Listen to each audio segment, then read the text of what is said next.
picking a pseudonym, be deliberate. I chose a pseudonym for some of my books, some of my works, my first work, as a matter of fact, and that pseudonym was Jackson Badge No One.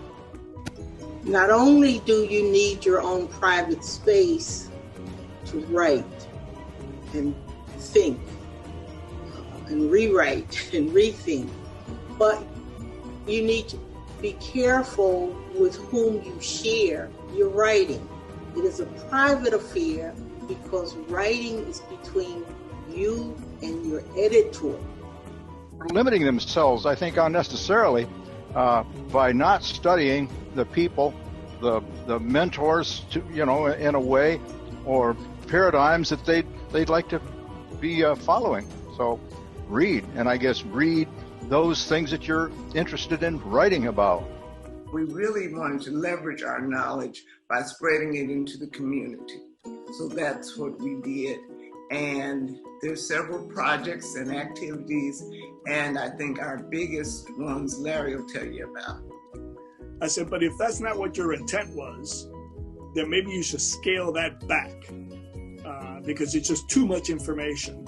And that's part of what, how real is true real. So I took those 3.5 pages and condensed them down to a half a page, because at the end, I didn't want the reader to sit there and have a tutorial or a how-to manual on how to build a teepee. That wasn't it literally took away from the story. The process of being an author is not solitary. We need feedback and input from other people. We need encouragement because it can be a very discouraging pursuit. We need to learn from other people.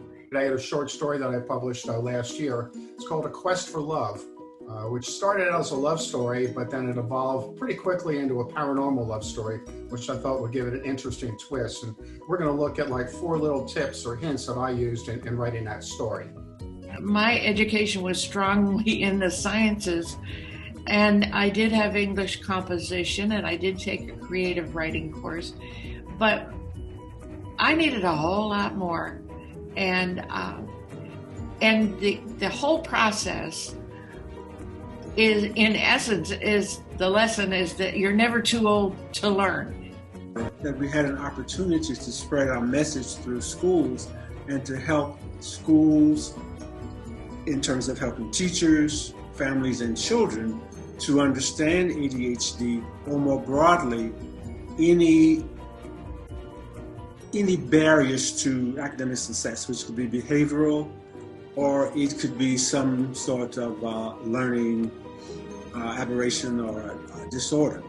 So I try to encourage people as they're thinking about building a business or thinking about how they can move beyond the lean in, lean out debate and create a business. Think about the different structures you could change as part of that process. And that might look like, instead of worrying about a pet-friendly workplace, what would a family-friendly workplace look like? Or what would it look like to be inclusive of everyone and really drive diversity and leadership? The reason why, they usually have mortgages on their house, they have car payments, children in college, insurance premiums, and it goes on and on and on. And then the last book on the right, the big book of job hunting hacks. This was a book that was just released by Skyhorse Publishing in August of this year. And it has a number of different hacks or tips about how we deal with this world of work.